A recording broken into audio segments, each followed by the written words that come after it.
Juan José, chez vous aussi en Espagne, les politiques ne parlent pas comme ça? Non, les politiques ne parlent pas comme ça. Vous avez du mal à voir Angela Merkel, j'aurais eu du mal à voir Felipe González ou encore Mariano Rajoy parler de cette façon. Et ça a choqué en Espagne. Et la preuve, c'est qu'on en a parlé. Donc effectivement, en plus, le président français est coutumier de ce type de phrase. Je traverse la rue et je trouve un boulot. Qu'on vient me chercher lors de l'affaire Benalla. Les Gaulois réfractaires. Les Gaulois réfractaires. Mais il n'y a pas que lui, puisque vous avez eu aussi François Hollande avec les Sandons, le Karcher de Sarkozy. En fait, ça doit être une spécificité française et des présidents français. Puisque ailleurs, c'est vrai qu'on n'utilise pas ce type de langage. Parler comme ça, c'est oublier que tu es le président de la République. Et que vous voyez tous les présidents français, quand ils arrivent à la présidence, ils vous disent « Je ne suis pas l'homme d'un parti, je suis le président de tous les Français. » Sauf de ceux qu'on souhaite emmerder. C'est clair.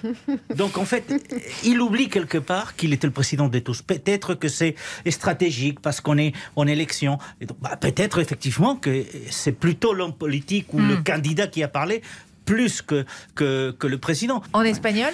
Bon, en espagnol, vous avez passé un extrait où le collègue a préféré dire le mot fastidiar que le mot doux. Mais qui ne va pas peut-être aussi loin que le mot emmerdé. Alors, ça a été tout un débat en Espagne, donc pas mal de médias ont décidé d'utiliser le mot joder, ce qui veut dire fuck en anglais, et c'est le mot qui a été le plus utilisé par la presse espagnole, mais c'est aussi parce que ce mot-là est très utilisé dans le langage habituel quand on parle couramment avec des amis, etc.